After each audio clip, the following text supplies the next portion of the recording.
oxigenoterapia. Vamos a ver los puntos más importantes. Empezaremos con el shock en el recién nacido, ¿no? En el neonato. Bueno, ¿qué es el shock, no? Es una disfunción, vamos a ponerlo acá, ahí estamos.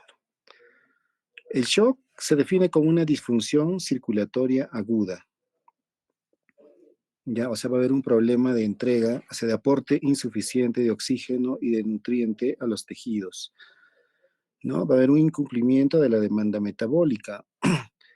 Esto va a llevar a una disfunción celular, una acidosis metabólica y, por último, si no hacemos nada, a la muerte de la célula. No, o sea, va a haber problemas en el contenido, o sea, en la sangre, que no va a llevar adecuado transporte de oxígeno y de nutrientes. También puede haber problema del continente, o sea, de los vasos sanguíneos. En este caso hay mucha vasodilatación, por ejemplo, en casos de infecciones, que es el shock distributivo.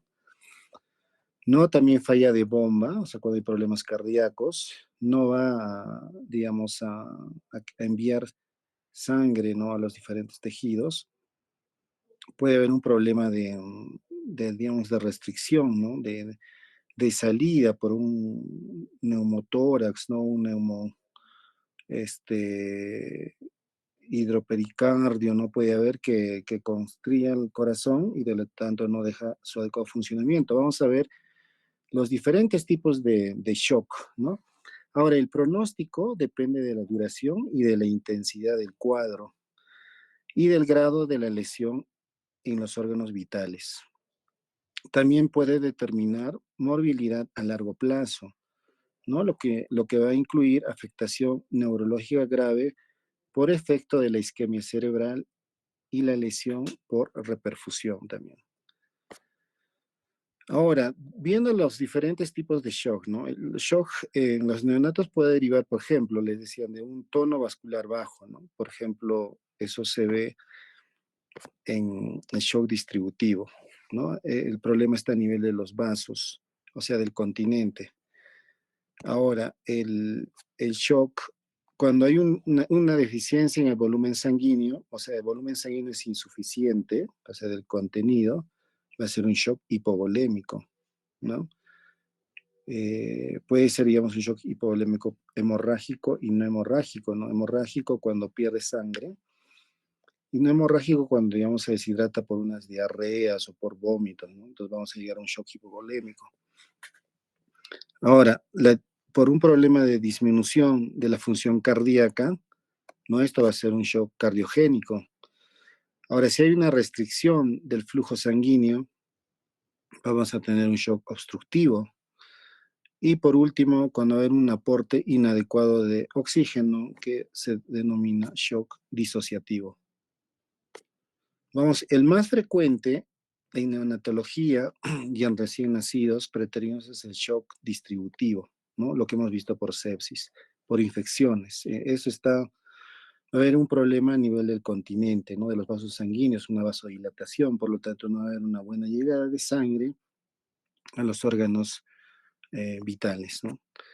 Ahora, vamos a ver el shock distributivo, ¿no? Que es el más frecuente. No, los cambios del tono, que hay un problema en el tono vascular en los neonatos, puede generar disminución de flujo sanguíneo hacia los tejidos como consecuencia de un deterioro, ¿no? De la regulación vascular por un aumento o una alteración en la producción endotelial de óxido nítrico. El óxido nítrico produce vasodilatación, ¿ya? En el periodo de transición perinatal, en especial en el recién nacido prematuro. También se va a hacer una consecuencia de alteraciones neurológicas, ¿no? Como las de los pacientes con lesiones hipóxico-isquémicas graves, que puede afectar a las vías neuronales inmaduras. No está relacionado también con la sepsis, y esto en relación a la liberación de las cascadas proinflamatorias que causan vasodilatación. Y el shock anafiláctico también, ¿no? Que es más frecuente en niños y raramente va a afectar a los neonatos. El más frecuente aquí es, como sabemos, por sepsis, ¿no? El shock distributivo por sepsis en neonatos. El shock hipovolémico, ¿no? El shock hipovolémico puede ser afectada por los siguientes problemas, ¿no? Por ejemplo, hemorragias placentarias, como el desprendimiento prematuro de la placenta, ¿no? O placenta previa, hemorragia materno-fetal, transfusión feto-fetal, ¿no? A causas no hemorrágicas, por ejemplo, deshidrataciones, ¿no? Debido a pérdidas insensibles excesivas de agua o diuresis inadecuadas, que con frecuencia se producen en recién nacidos extremadamente bajo al nacer, ¿no? Puede ser por problemas de una hemorragia pulmonar masiva, ¿no? A menudo asociado con la persistencia del conducto arterioso. Podemos tener también hemorragias intracraneales, no intraventriculares, ¿no? Pérdida de sangre debido a coagulación intravascular diseminada u otras coagulopatías graves. Vamos a ver que puede verse también a pérdida de plasma, ¿no? En el compartimiento extravascular, ¿no? Como ante una situación de disminución de la presión oncótica o de un síndrome de extravasación capilar, ¿no? Por ejemplo, en sepsis. Algunas patologías, por ejemplo, la causa puede no ser debido a un solo tipo de shock, ¿no? Por ejemplo, en este caso también la sepsis, aparte de ser un shock distributivo, también puede ser hipovolémico, ¿no? O hipovolémico por esta causa, ¿no? Podemos tener también por hemorragias placentarias, como el desprendimiento que ya lo hemos mencionado. Ahora, caramba, ahora vamos a ver los shock cardiogénicos, ¿no? Que se deben por disfunción miocárdica. La disminución del gasto cardíaco, ¿no? Ya sea por función miocárdica deficiente o por la derivación de flujo por conductos accesorios, va a dar origen a un shock cardiogénico. Las causas más comunes en los neonatos son, ¿no? La persistencia del conducto arterioso, por ejemplo, que si es amplio, en un recién nacido pretérmino, que permite, ¿no? La derivación del gasto del ventrículo izquierdo hacia la circulación pulmonar. Y al no existir compensación, ¿no? Con el incremento del gasto del ventrículo izquierdo, va a llevar a un shock cardiogénico. La asfixia intraparto también, ¿no? Que puede producir insuficiencia miocárdica. Y no va a haber buena contractibilidad, ¿no? Del miocardio. También las arritmias fetales o neonatales que van a comprometer el gasto cardíaco, ¿no? Cuando hay arritmias, no hay una buena contracción y por lo tanto no va a haber un adecuado gasto cardíaco no, y esto puede llevar también a un shock cardiogénico.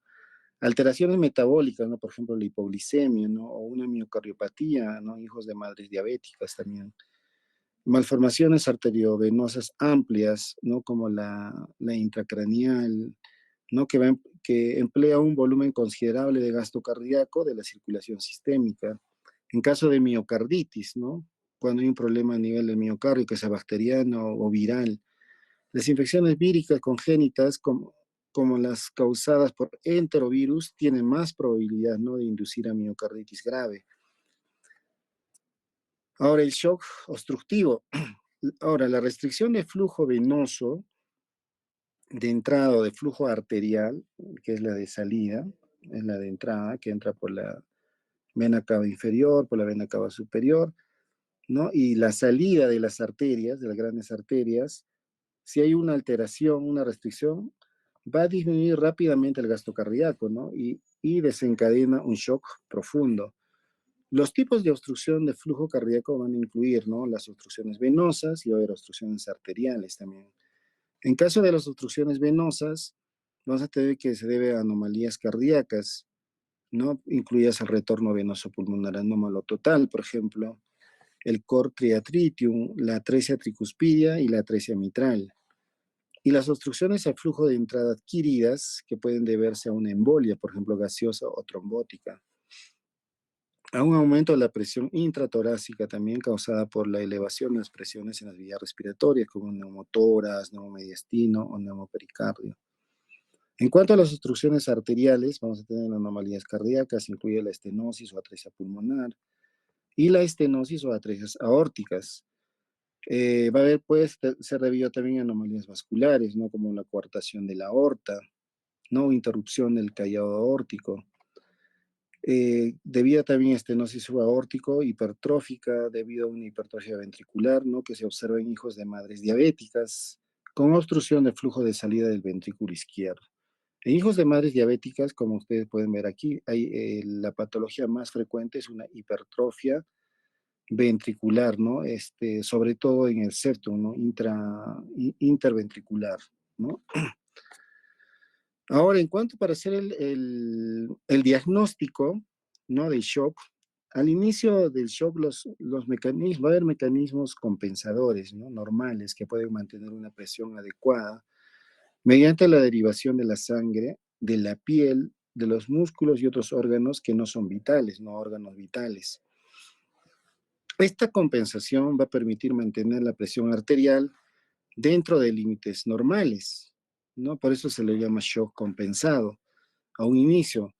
Y la perfusión hacia los órganos vitales, o sea, va a quitar digamos, la sangre de la piel, de los músculos y otros órganos y va a derivar al corazón, cerebro y glándulas suprarrenales.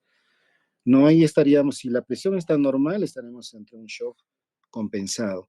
Ahora, las manifestaciones clínicas que vamos a ver en este shock compensado van a ser sutiles, en donde vamos a ver un incremento, ¿no?, de la resistencia vascular sistémica, que se manifiesta por la disminución de la perfusión periférica. Vamos a ver una piel fría, pálida, reticulada, ¿no?, con un llenado capilar lento, mayor de 3 segundos, algunos dicen mayor de 5 segundos de llenado.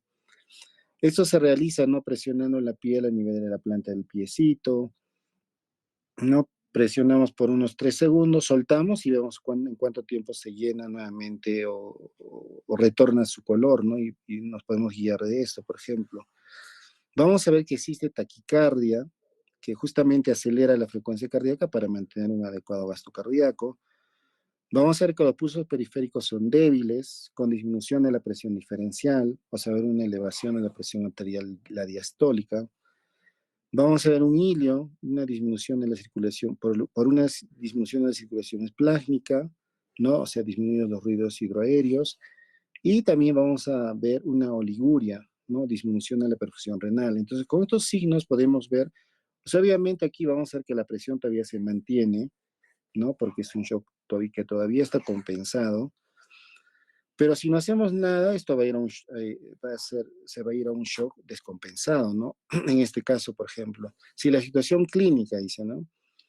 Eh, que da origen al shock no se resuelve, o si la etiología subyacente es muy grave, entonces vamos a ir al shock descompensado, que los mecanismos compensadores suelen ser insuficientes para mantener la presión arterial y se genera la hipotensión sistémica. Bueno, aquí la presión ya cae. Las manifestaciones clínicas son consecuencia de la disminución de la perfusión hacia los órganos vitales, ¿no? Por ejemplo, va a haber una disminución por disminución de la perfusión cerebral. El lactante se va a mostrar cada vez más inconsciente, va a estar letárgico. En los niños prematuros, el descenso de la perfusión cerebral y del aporte de oxígeno durante la hipotensión predisponen a hemorragias intraventriculares cerebrales y a una leucomalacia periventricular, ¿no?, con anomalías del desarrollo neurológico a largo plazo. Ahora, los bebés que tienen extremo bajo peso al nacer, los vasos de la corteza cerebral pueden responder a la disfunción miocárdica transitoria y al shock, con vasoconstricción en lugar que de vasodilatación, con lo que se reduce aún más la perfusión cerebral y aumenta el riesgo de lesión neurológica. Ahora, ¿no? Dice que la respuesta fisiológica de aumento de la resistencia vascular sistémica se altera en el shock séptico, por ejemplo, ¿no?, con la liberación de mediadores inflamatorios que provocan vasodilatación y aumento de la permeabilidad capilar. En estos casos, los primeros indicadores de shock son la hipotensión y un aumento de la presión diferencial. Entonces, lo que tenemos que nosotros monitorizar en casos de shock son los signos vitales, ¿no? La frecuencia cardíaca, la presión arterial, la saturación y la temperatura. ¿Cuáles son los indicadores? Y también, perdón, tenemos que monitorizar los indicadores de disfunción orgánica, ¿no? Ver si cuántos órganos están comprometidos.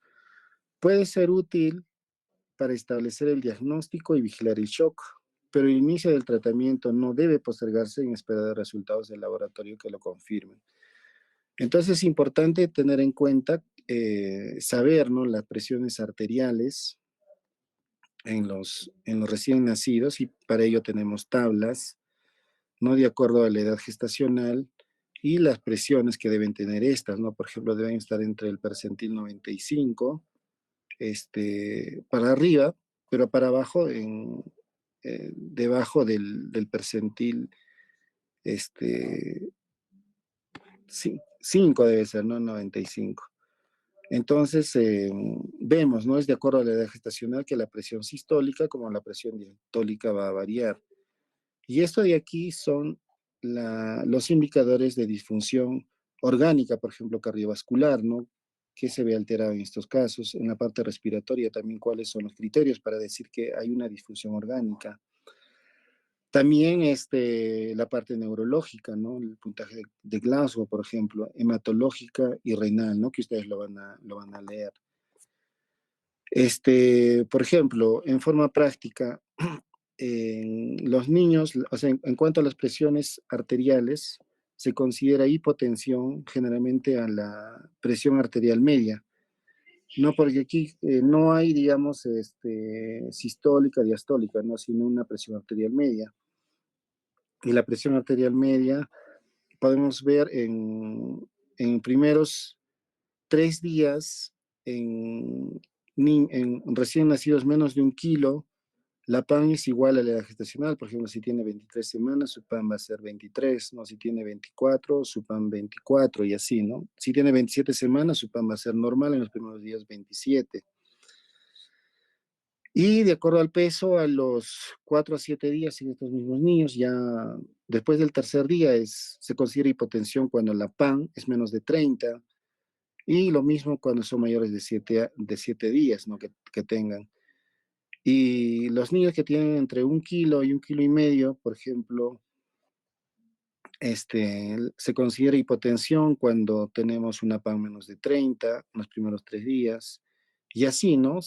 Como ustedes pueden ver acá, va a variar de acuerdo al peso y de acuerdo a la edad, ¿no? Por eso estas tablitas nosotros a veces las tenemos, porque no podemos estar memorizando, son muchos números, ¿no?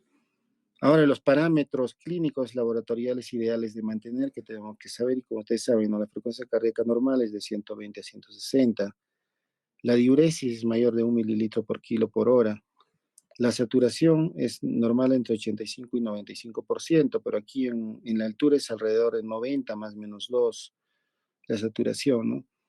La presión arterial de oxígeno, la presión parcial de oxígeno es entre 50 y 80, es lo normal. La PAM, por ejemplo, en recién nacidos a término es mayor de 40 y en recién nacidos prematuros mayor de 30, ¿no? Como se dan cuenta aquí. La presión parcial de CO2 también es entre 40 y 55 normal. La presión venosa central oscila entre 2 a 6 centímetros de agua y el pH entre 7,25 y 7,35. Es normal. En cuanto al shock descompensado, un flujo sanguíneo y oxigenación, va a haber un flujo sanguíneo y oxigenación ya inadecuadas, ¿no? Y el metabolismo celular se va a volver principalmente anaeróbico, con producción de ácido láctico y pirúvico. Por lo tanto, nosotros, ¿qué tenemos que hacer para ver laboratoriamente esto? Un AGA. No hay un AGA, vamos a ver si está incrementado el lactato. Vamos a ver también si ya hay acidosis metabólica, en este caso el pH va a estar disminuido, ¿no? Y vamos a tener el bicarbonato también disminuido, ¿no? Para decir que es una acidosis metabólica. Entonces tenemos que ver los valores del lactato sérico, ¿no? En forma seriada, que nos van a ayudar a predecir la respuesta a las intervenciones médicas. También podemos hacer un ecocardiograma, ¿no? Si tenemos una ecografía del corazón, ¿no? Para valorar la anatomía, o sea, si hay una malformación, o si hay una alteración en el flujo cardiovascular, ¿no? Sobre todo el flujo de la vena cava superior, ¿no? Vemos en casos de shock hipovolémico que está colapsado, ¿no? Y también la vena cava inferior que se ve con el ecógrafo, vemos que la vena cava inferior también colapsada en shock hipovolémicos. Estudios de laboratorio también apropiados, ¿no? Para confirmar la presencia podemos ver infecciones, ¿no? El PCR o de anemia, o en caso de deshidratación también vamos a ver algunos signos. En cuanto al manejo, vamos a ver un manejo general del shock. En recién nacidos, ¿cómo se empieza? Siempre a colocar accesos vasculares, ¿no? Para poder poner los bolos y los medicamentos, ¿no? Venosos para suministro de fluidos, de hemoderivados, los inotrópicos, ¿no? Como la dopamina, la butamina, la adrenalina, que vamos a ver más adelante, y también para medir la presión venosa central. Idealmente se debe contar con una vía venosa central y la umbilical de ser posible, ¿no? Por eso a los recién nacidos, si están malditos o pesan menos de 1,5 kg, tenemos que ponerles su catéter umbilical, no tanto el arterial como el venoso. Colocar un acceso vascular arterial también, ¿no? Umbilical, como les decía, para el monitoreo continuo de la presión arterial, invasiva y la obtención rápida de muestras sanguíneas. Les hablaré un poco de esto, ¿no? Cuando nosotros colocamos un catéter umbilical venoso, el venoso es para administrar, ¿no? Medicamentos, destroza y todo eso. Pero también le colocamos un catéter umbilical arterial. Esto nos va a servir solamente para dos cosas. Por ahí no podemos infundir ningún tipo de medicamentos, ni sangre, ni nada, no solamente para medir la presión arterial y para obtener muestras de sangre, ¿no? Para no estar pinchándoles.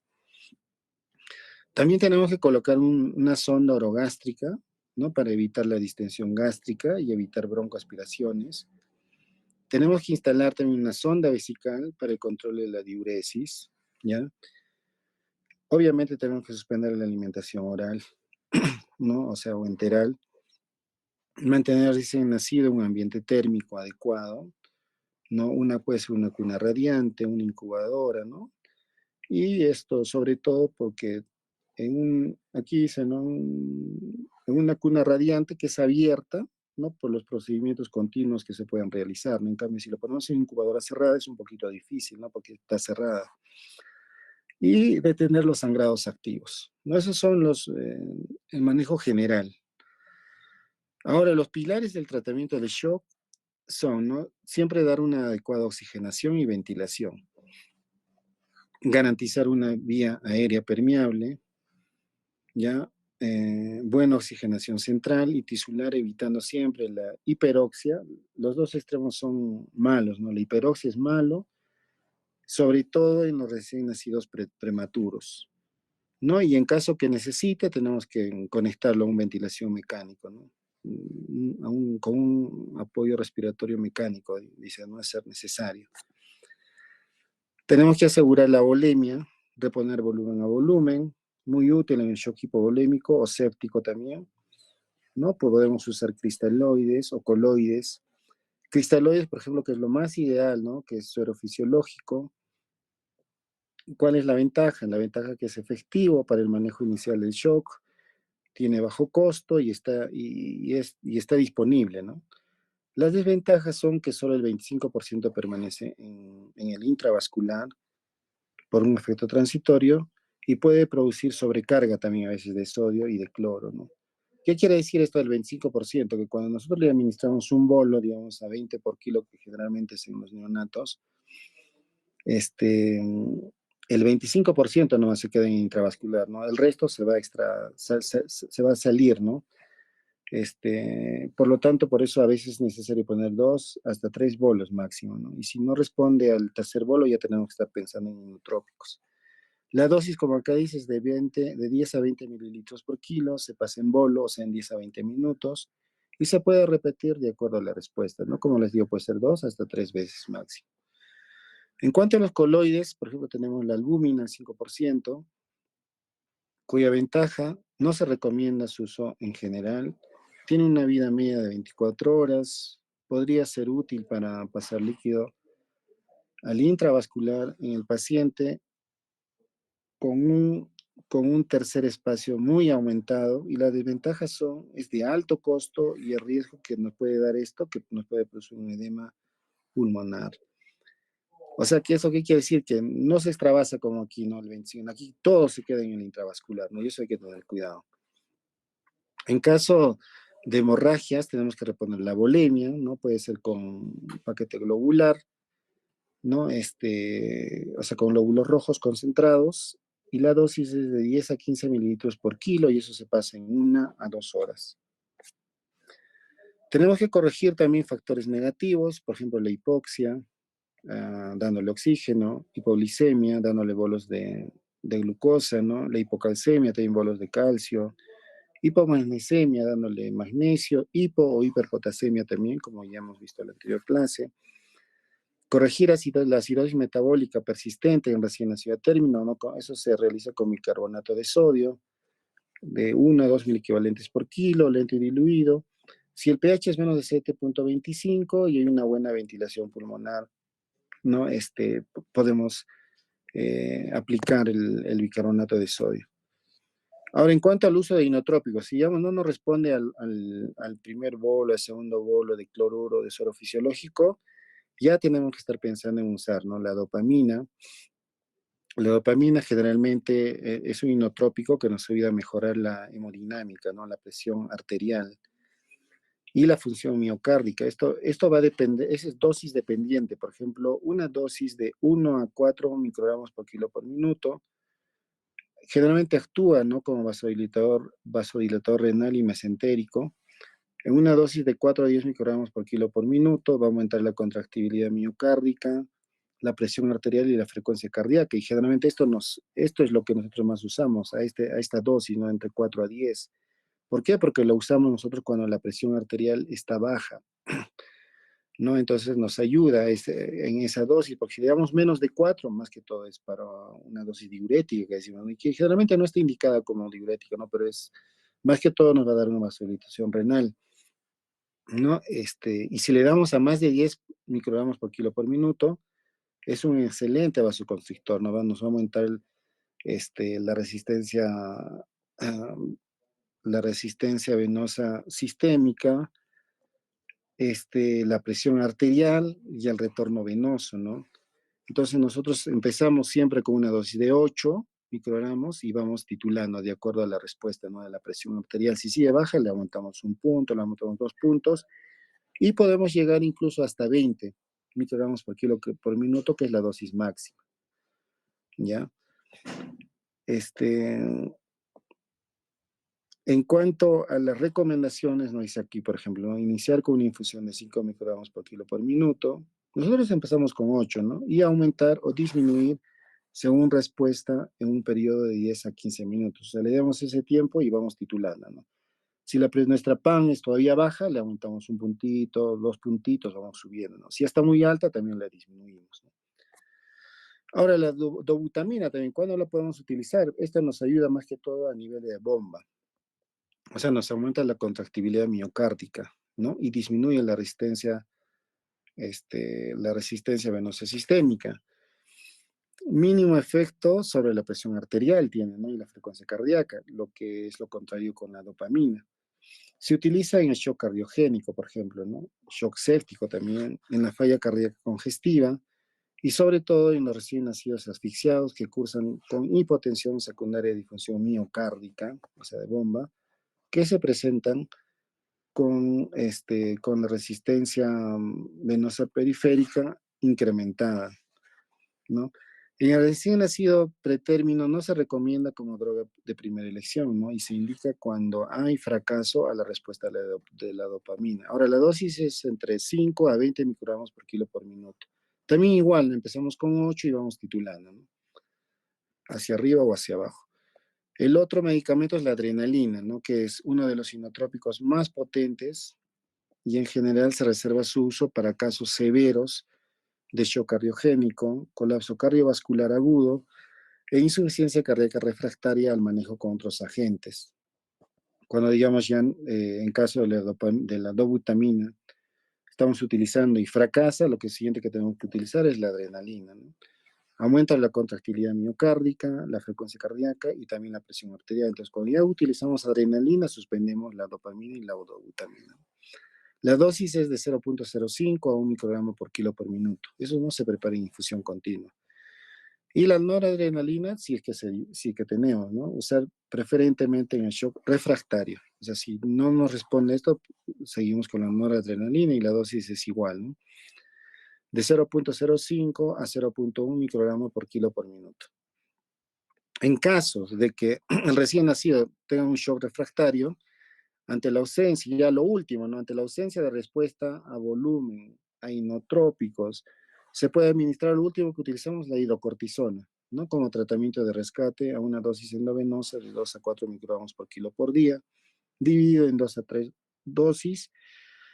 La respuesta de un aumento de la presión arterial aparece en 2 a 4 horas, debiendo en lo posible disminuir los inotrópicos posteriormente, ¿no? No administrar corticoides por más de 2 a 3 días, idealmente por descenso, se hace en descenso gradual. Aquí vemos un algoritmo de manejo del shock neonatal. Reconocer los signos de shock primero, iniciar con apoyo vasoactivo, como dicen, ¿no? Si primero le damos los bolos, si no funciona con eso, empezamos con dopamina de 5 a 10 microgramos por kilo por minuto. Si la presión sigue baja, podemos aplicar bolitos también de suero, hasta 40 mililitros por kilo por minuto, si no hay respuesta. Si la PAM es normal, continuamos con igual tratamiento y seguimos monitorizando la presión arterial. Si la PAM sigue baja, aumentamos dopamina de 10 a 20, o sea, la dosis la elevamos y le agregamos dobutamina, ¿no? De 5 a 10 microgramos por kilo por minuto, ya que nos va a ayudar a mejorar la contractibilidad miocárdica. Si persiste el estado de shock, aumentamos la dosis de dobutamina hasta 20, lo máximo.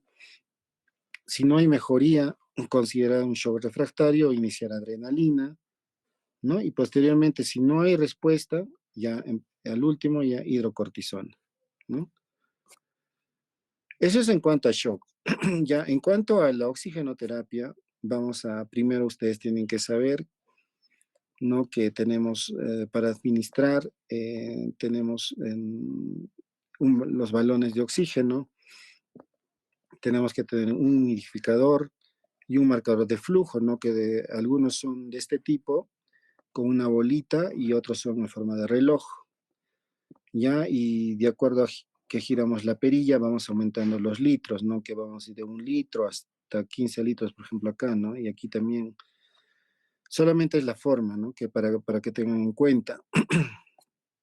Ya, en neonatología se utiliza bastante el blender, que es un mezclador de oxígeno, donde nosotros ponemos un balón de oxígeno, conectamos a través de tubuladuras aquí, y también aire comprimido, y para que este aparatito nos mezcle, ¿no? Y podemos dar, digamos, oxígeno desde 21% hasta 100%, ¿no? De acuerdo a la necesidad.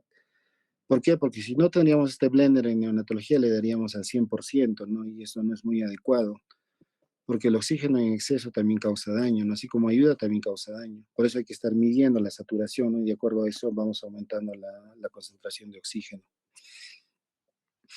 Ahora, la administración de oxígeno debe ser en cantidad suficiente como para que la presión parcial de oxígeno arterial, o sea, oxígeno disuelto en el plasma, y la saturación, o sea, que es el oxígeno unido a la hemoglobina, se mantenga en un rango normal, evitando tanto los riesgos de hipoxemia y también de hiperoxia.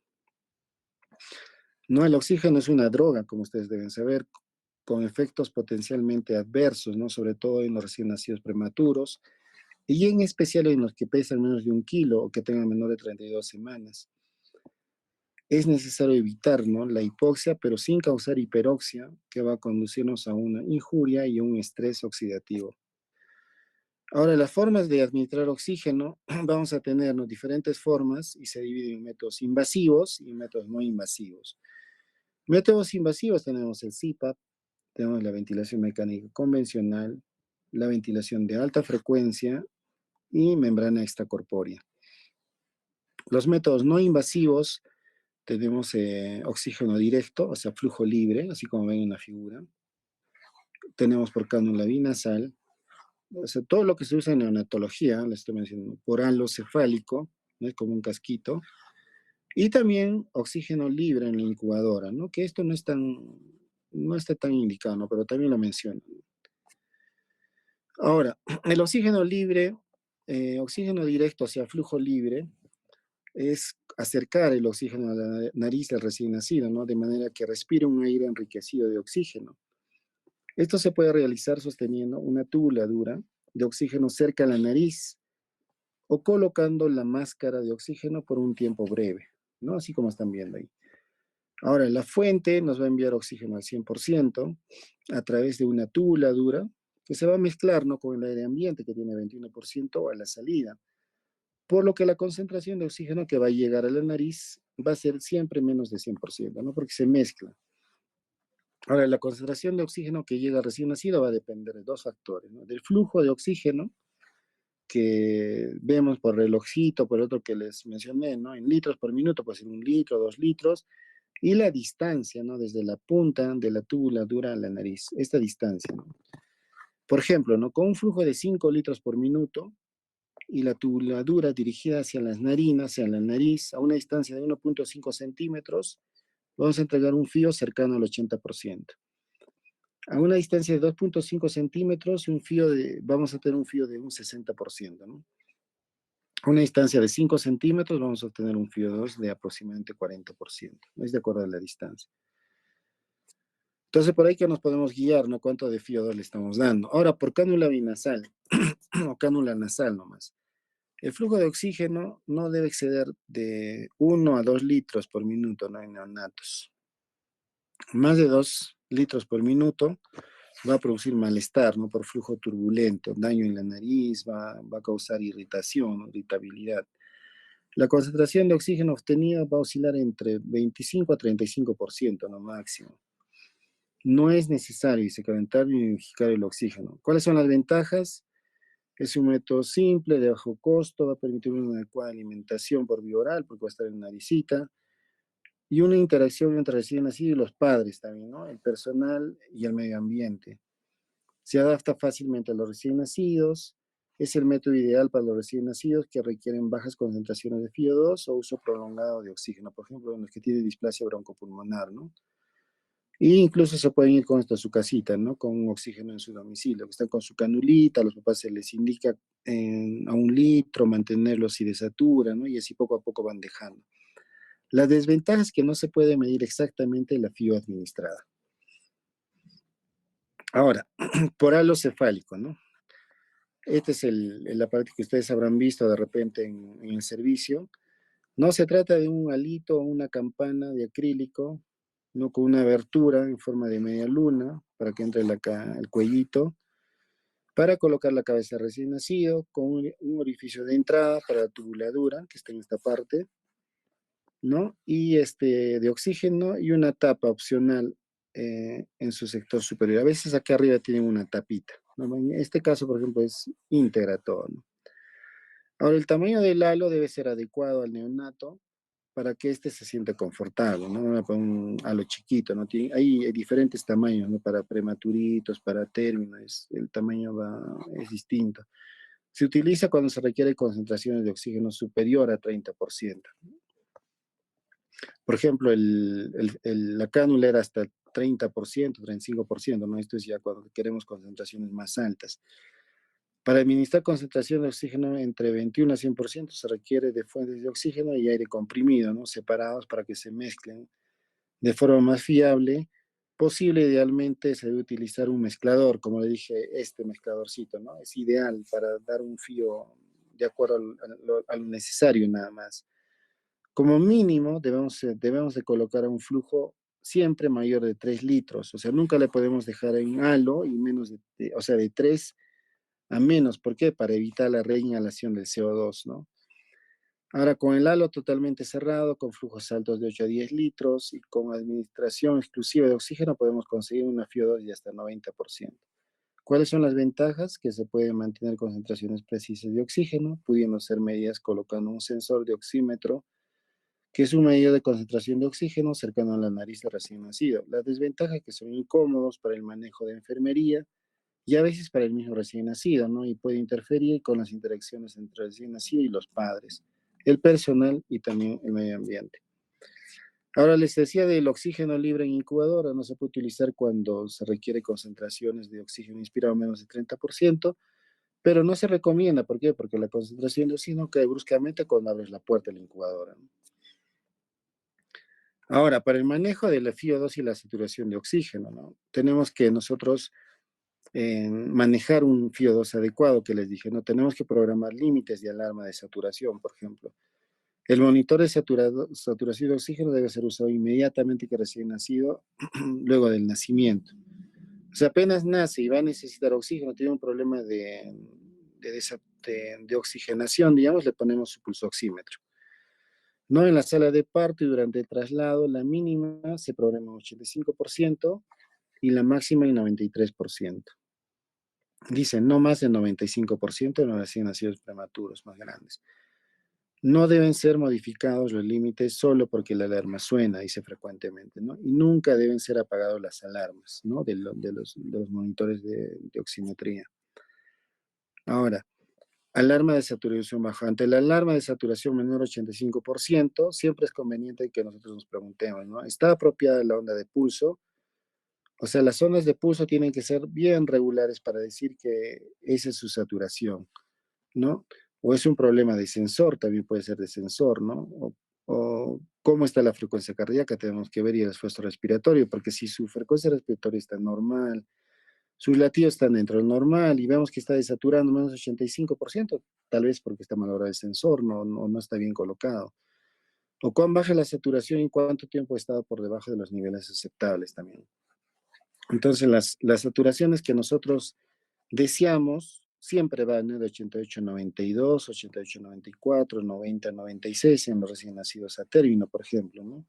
Siempre en los prematuros la saturación que nosotros debemos buscar no es alta, ¿no? Nunca debe ser más del 92%, por ejemplo, en menores de 1,2 kg o menos de 32 semanas.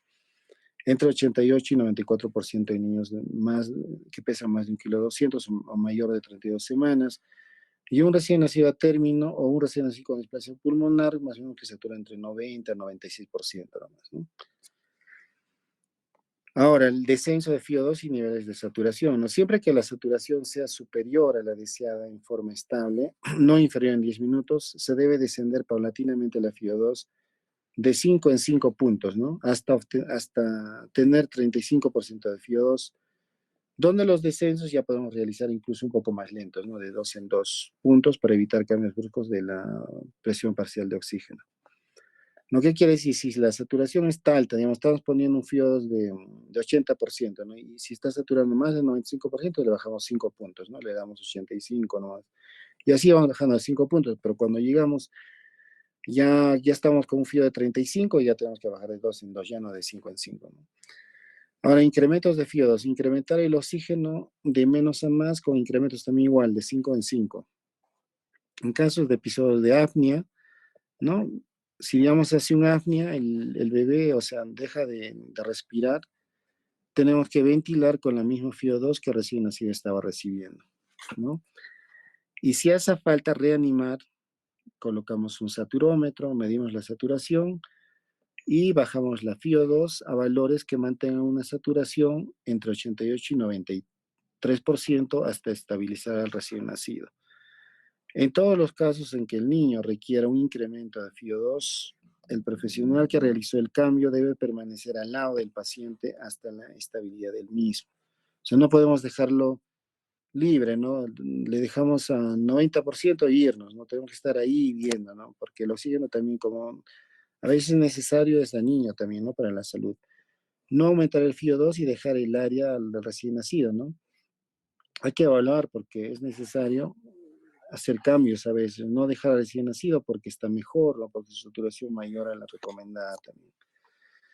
Ahora, evaluación y control de la oxigenación en recién nacido, ¿no? Además del control de la oxemia, también controlar, ¿no? Las condiciones generales que influyen en la oxigenación celular. Por ejemplo, tenemos que ver una presión arterial adecuada, que esté la perfusión adecuada, su temperatura, su volemia, el hematocrito, ¿no? Sobre todo un hematocrito 40% más, su hemoglobina también que sea adecuada, la evaluación de signos indirectos, ¿no? Hipoxemia, de hipoxia tisular, como la presencia de cianosis, que es muy tardía cuando se presenta ya, controlar la frecuencia cardíaca, la frecuencia respiratoria, ¿no? Ya que la hipoxemia produce tanto apneas como bradicardia también, ¿no? Ahora, el control no invasivo de la saturación de oxígeno de la hemoglobina se realiza mediante saturómetro de pulso, el cual puede ser utilizado en todos los recién nacidos y no requiere calibración frecuente. Va a detectar hipoxemias más rápido que la constatada clínicamente, ¿no? Debido a que habitualmente la cianosis no se va a observar hasta que la presión parcial de oxígeno cae por debajo de 60. y la saturación es menos de 90. Ahora, en transporte de un recién nacido de la unidad de cuidados intensivos neonatales, ¿no? Para ello es imprescindible desplazarse con tranquilidad, utilizar un pulso oxímetro permanente y contar con un mezclador con un blender de gases, ¿no? Y todos sabemos que al primer minuto recién nacido están saturando entre 60 y 65%, y a los 10 minutos recién va a saturar entre 85 y 95%.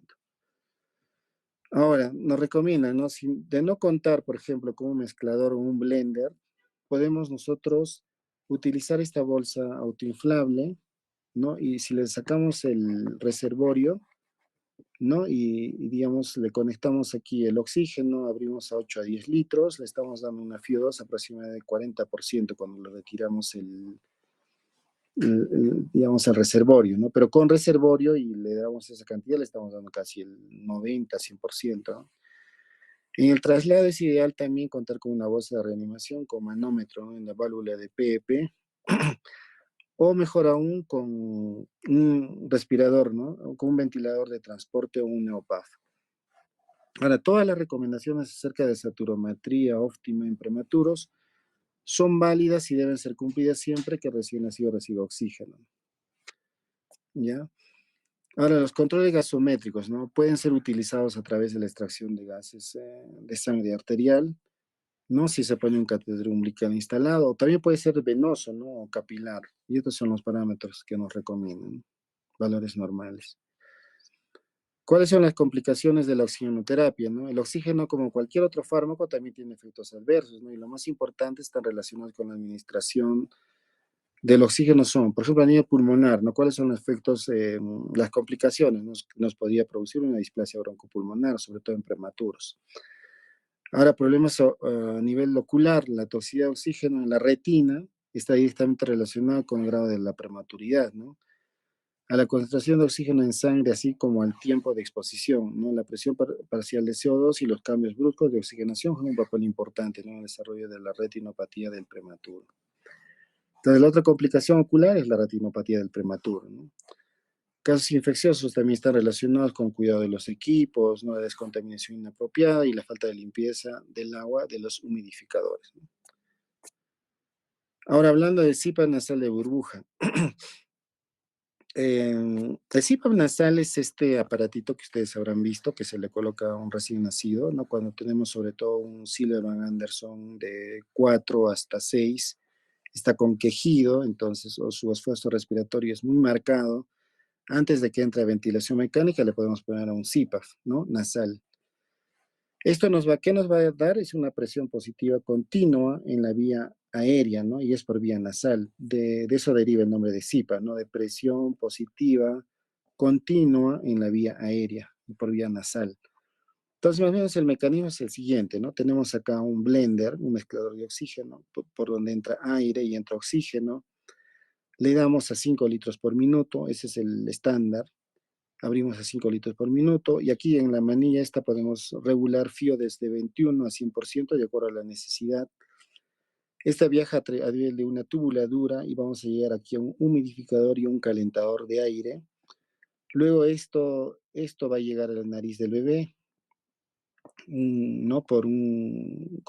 Es como una canulita binasal, más o menos, son tubitos que entran a las fosas nasales, se llama PRONG y viene de diferentes tamaños de acuerdo si es prematuro, si es a término, ¿no? Y luego esto sale otra tubuladura de exhalación y va a ir a un envase de agua que tiene unas medidas, ¿no? Y de acuerdo a la profundidad va a ser 1 litro, 2 litros, 3 litros, 4, hasta 5, ¿no? Y eso se llama PEP, que es la presión al final de la expiración. Podemos nosotros utilizar en rangos desde 4 hasta 8 centímetros de agua, pero siempre iniciamos con 5. Y de ahí vamos viendo, ¿no? Si está con eso en 5 tranquilo, lo dejamos ahí, pero si tiene todavía esfuerzo, podemos darle 6, 7 y llegar hasta 8 centímetros de agua, ¿no? De profundidad. Aquí están los tamaños de PROM también, ¿no? Que les decía, ¿no? El tamaño de PROM varía, menos de 700 gramos es 0, el PROM 0, de 700 a 1000 es 1, y es de acuerdo, ¿no? A la edad gestacional o al peso, ¿no? De recién nacido, para poner un determinado PROM del CPAP.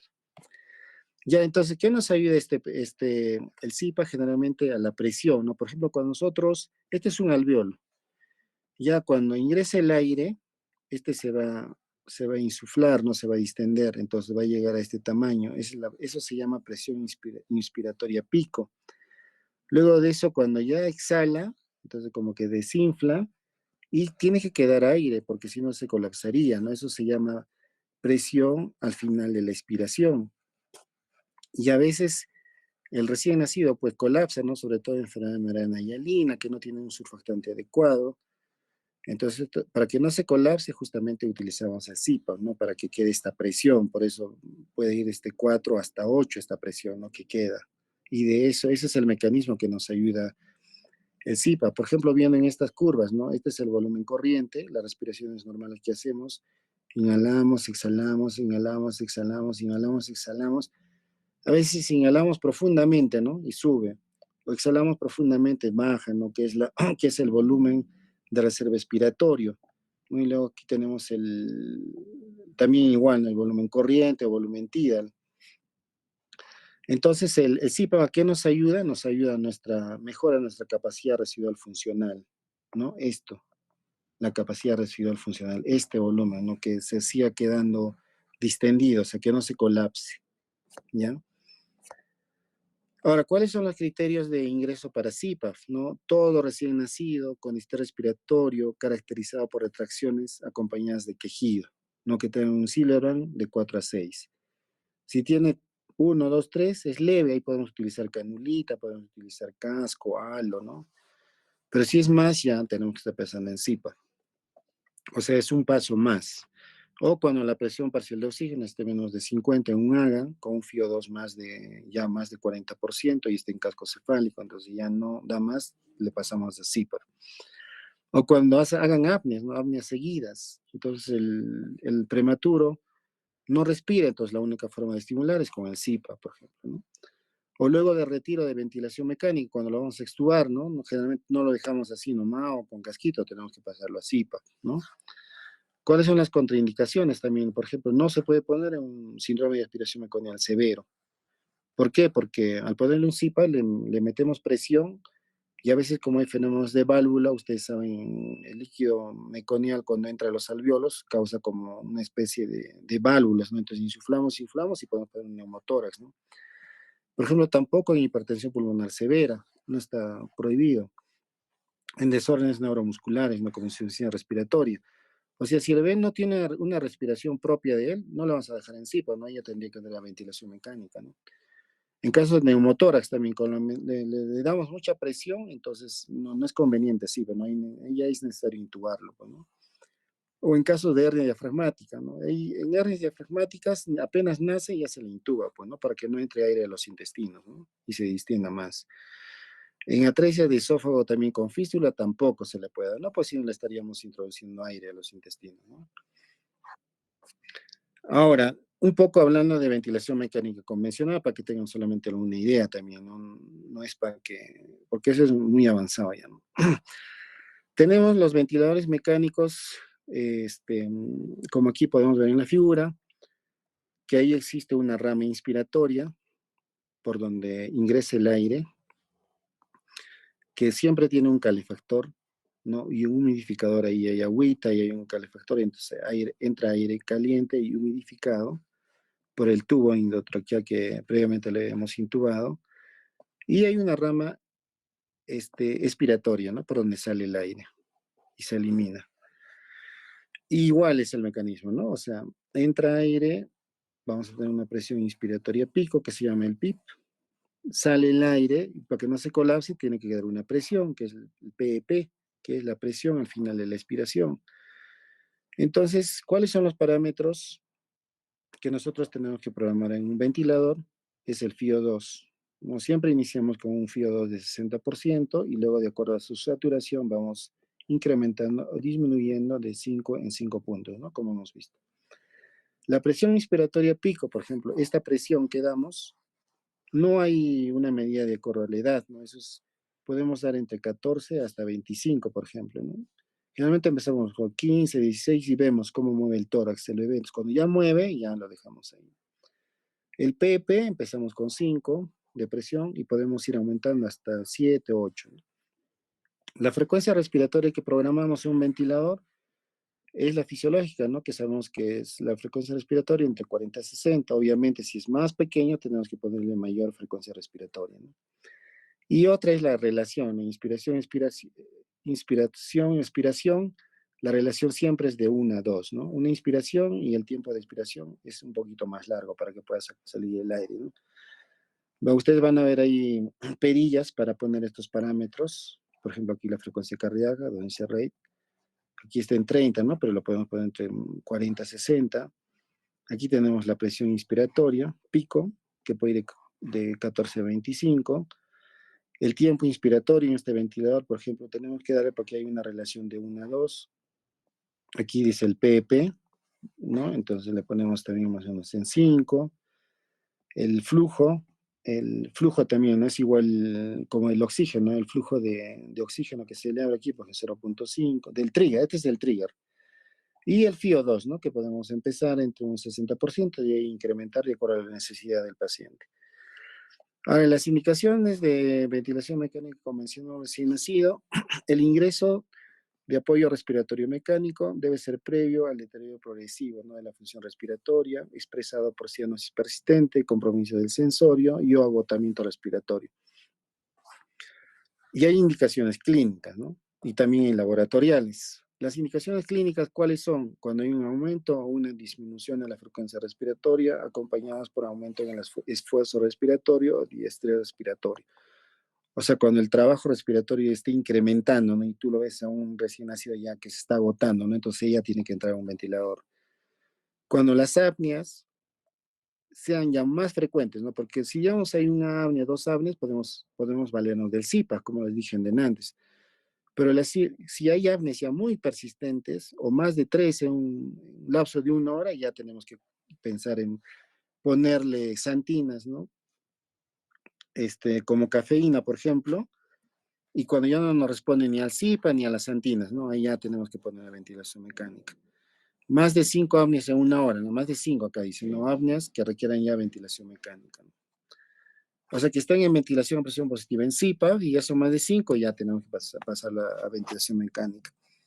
Inicio de tratamiento con surfactante, por ejemplo, recién nacidos con dificultad respiratoria también pueden entrar a ventilación mecánica, ¿no? En la cianosis que no mejoran con oxígeno y cuando estén en hipotensión, palidez, periférica disminuida, ¿no? Cuando ya estemos en un shock descompensado, también ya tenemos que estar pensando en la posibilidad de ingresar al ventilador mecánico. Ahora, indicaciones según la gasometría, ¿no? Si con FIO2 de 60% o más se obtienen los siguientes valores, ¿no? Si estamos con FIO2 de 60 ya y la presión parcial en un área está menos de 50 o de CO2 más de 65%, también, ¿no? O cuando hay una acidosis respiratoria persistente con un pH menos de 7.25. También, ¿no? Según el tipo de patología no respiratorias, por ejemplo, en enfermedad membrana hialina, hipertensión pulmonar persistente, aspiración meconial y requiere de apoyo, ya no podemos ponerle CIPA, como les dije, tienen que ir a ventilador. En vías aéreas en laringomalacia, ¿no? Por ejemplo, en atresia de Coanas, en síndrome de Pierre-Robin, puede ser, ¿no? En tumor nasofaríngeo, estenosis subglótica. Cuando hay problemas del sistema nervioso central, ¿no? Cuando hay apneas de prematuro, convulsiones, asfixia perinatal, encefalopatías, ¿no? Diferentes causas que ustedes van a leer ahí, ya son necesarios ponerse a ventilador. Cuando hay disminución o ausencia de esfuerzo respiratorio, ¿no? Parálisis del nervio frénico, por ejemplo, lesiones de médula espinal, miastenia gravis, disminución de gasto metabólico, shock en caso de sepsis, hipoglicemia, insuficiencia cardíaca congestiva, ¿no? Las severas. Y bueno, para anestesia general, manejo postoperatorio, inmunidades extremas, ¿no? Tétanos, anormalidades electrolíticas y hay otras causas también, ¿no? Los parámetros iniciales que yo les di eran un resumen, aquí hay más detallados, y los sagas que buscamos con el ventilador está aquí también. Y lo más importante es que se debe tomar un AGA media hora luego de haber programado los parámetros de ventilador mecánico, ¿no? Para ver en cuál de ellos bajamos, disminuimos o aumentamos, ¿no?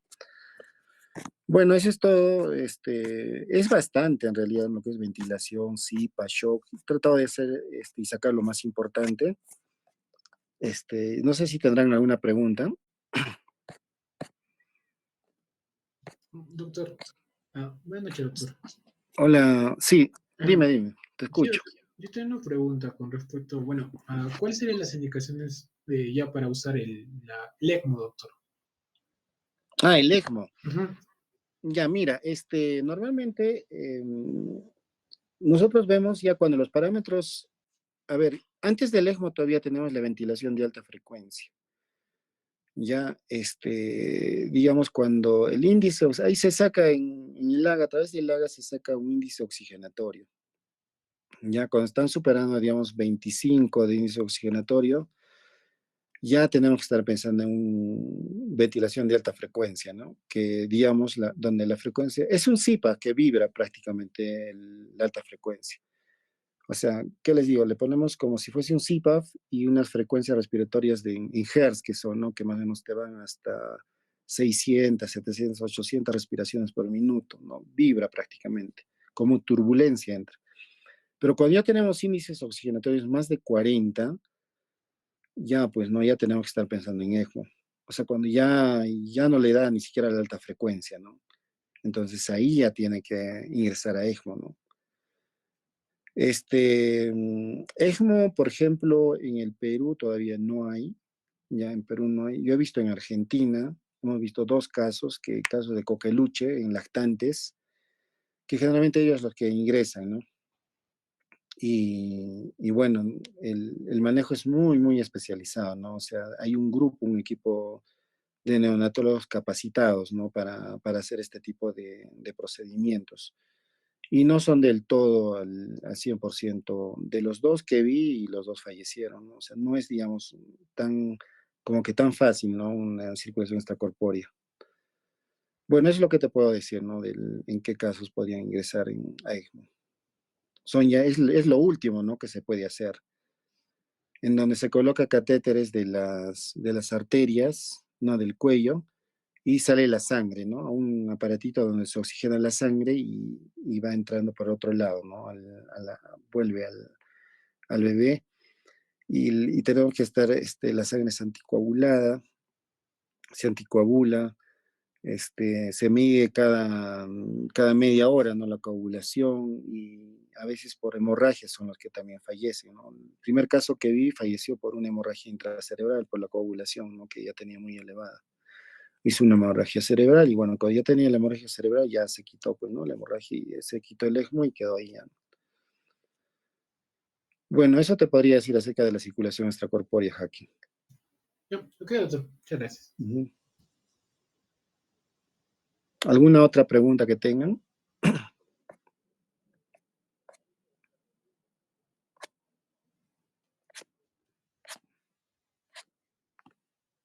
¿Saben que está faltando dos clases? ¿No? Lo que es de fiebre en un recién nacido, no, pero síndrome febril en el niño y lo que es el RCP pediátrico. Tenemos que hacerlo esta semana sí o sí, porque creo que la otra semana ya tienen examen, ¿no? El examen final. Sí, Jean-Pierre, es así, ¿no? Doctor, muy buenas noches. Sí, ¿Qué tal, es Jean-Pierre? Dime. efectivamente así. Ah, Sí, ya, no ha habido post. Sí, dime. el examen va a ser el 26 de este mes. Ya, ya estamos hablando de la otra semana, ¿no? A Sí, ver, doctor. claro, el día miércoles de la próxima semana. Ya esos dos temas entonces lo acabamos en estos días, pues. Ya, ya coordinamos, no sé, o están full, todos están exponiendo ahora. ¿Cómo están en tiempo? Estamos ocupados o algo ocupados lunes y martes, doctor. Miércoles, creo que ya somos más libres. Esta semana también son rotes de recuperación, lo que mencionaba el doctor Mendiguri. Claro, Y creo ya que van a es, ir a los rotes los que han faltado, ¿no? Eso ya es sí, individualizado, creo ya. ajá, sí, y podríamos hacer la clase jueves o viernes, miércoles también, doctor. Ya, ya, entonces esos 3 días tengo. Miércoles, ¿en qué horario? Miércoles, jueves o viernes. Eh, a partir de las 2, doctor, en su Ya. horario. Ujú. Sí, Ya, listo. Ya pues, Joaquín, entonces ya, perdón, Jean-Pierre, coordinamos entonces, ¿ya? ya, Listo, ya, si doctor. tienen alguna pregunta tus otros compañeros, lo pueden hacer ahora, o ya quedamos para la próxima clase, ¿no? Ya te envío entonces las diapositivas, Jean-Pierre, ya para que compartas con tus compañeros. Ya, ya, doctor. Ya, listo. Nos vemos. Chao, Hasta chao. luego. Hasta luego, hasta luego.